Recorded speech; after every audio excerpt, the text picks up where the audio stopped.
नरमुन वाली चुड़ैल। राजकोट में एक एटीएम सर्विस कंपनी में काम करने वाले जितेंद्र परमार एक मध्य वर्ग के परमाणु इंसान हैं। उनकी शादी को करीब 4 साल हो चुके हैं। उन्हें एक बेटा भी है। वैसे तो जितेंद्र पाठ पूजा में कम ही मानते हैं, पर रास्ते में मंदिर या मस्जिद आ जाए तो सिर झुका भी लेते हैं। जितेंद्र की नौकरी का समय तो दिन में 8-5 घंटे होता है, पर एटीएम मशीन का फॉल्ट आने पर उन्हें रात के किसी भी वक्त सर्विस देने जाना पड़ता है। अपने इसी काम के चलते वह एक रात अपनी बाइक पर जा रहे थे। उन्हें शहर से थोड़ी दूर बसे एक रिहायशी इलाके के पास एटीएम फॉल्ट ठीक करने जाना था।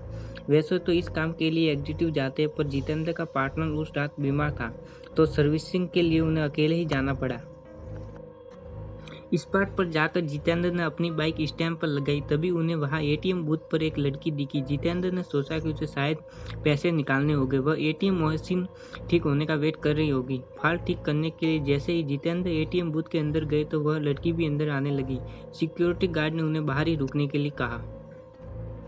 अब जितेंद्र अपना काम कर रहे थे, तभी अचानक उसकी नज़र एटीएम बूथ के बाहर गई। वहां उन्होंने देखा, उसे देखकर उसके पसीने छूट गए। बाहर खड़ी लड़की एटीएम गार्ड की मुंडी अपने हाथ में लिए खड़ी थी और वह जितेंद्र की ओर घूर कर देख रही थी। ये सब देखकर जितेंद्र का दिल बेतहास तेजी से धड़कने लगा।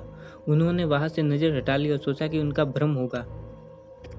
वो ये सब सोच ही रहे थे कि तभी अचानक उनके सीनियर का फोन बज उठा। यह फोन वहाँ फॉल्ट जल्दी ठीक करने के लिए था। कांपते कांपते जितेंद्र फिर से काम पर लग गए। थोड़ी देर में उन्होंने एटीएम मशीन ठीक कर लिया। इस बार एटीएम बूथ से बाहर देखने पर सब नॉर्मल लग रहा था। वह लड़की भी वहाँ खड़ी थी और एटीएम बूथ गार्ड भी उसके पास आराम से खड़ा था। जितेंद्र ने सोचा कि पहले जो भी देखा था वह सब उनका भ्रम होगा। वह काम निपटा कर सीधा अपनी बाइक की ओर दौड़ने लगे। जाने से पहले उसने एक बार फिर एटीएम बूथ पर नजर डाली। तब एक बार फिर उसका दिल दहला गया। एक बार फिर बाहर लड़की खड़ी एटीएम गार्ड की मुंडी अपने हाथ में लिए खड़ी थी। इस भयानक नज़ारे को देखकर जितेंद्र बुरी तरह डर गए और जल्दी से वहां से भाग निकले। राजकोट वापस लौटते वक्त उन्हें बार बार ये भास हो रहा था कि उनकी बाइक के साथ कोई परछाई चल रही है। वह घबराए हुए बाइक चलाए जा रहे थे कि जाने अचानक ही उनकी बाइक बंद हो गई और ठीक एक बरगद के पेड़ के पास जाकर रुकी।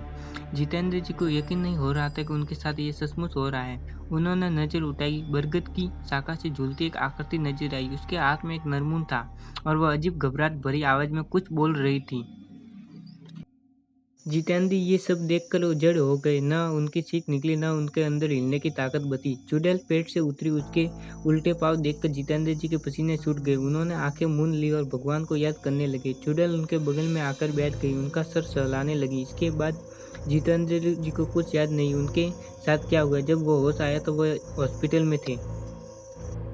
सुबह कुछ स्थानीय लोगों ने उन्हें बेहोश पड़ा देखकर हॉस्पिटल पहुंचा दिया था। इस घटना के महीनों बाद तक जितेंद्र बेसुध रहे और काफी पूजा पाठ के बाद ही उनकी हालत फिर से सामान्य हो पाई। अब वे राजकोट छोड़ चुके हैं और एक सामान्य जीवन जी रहे हैं।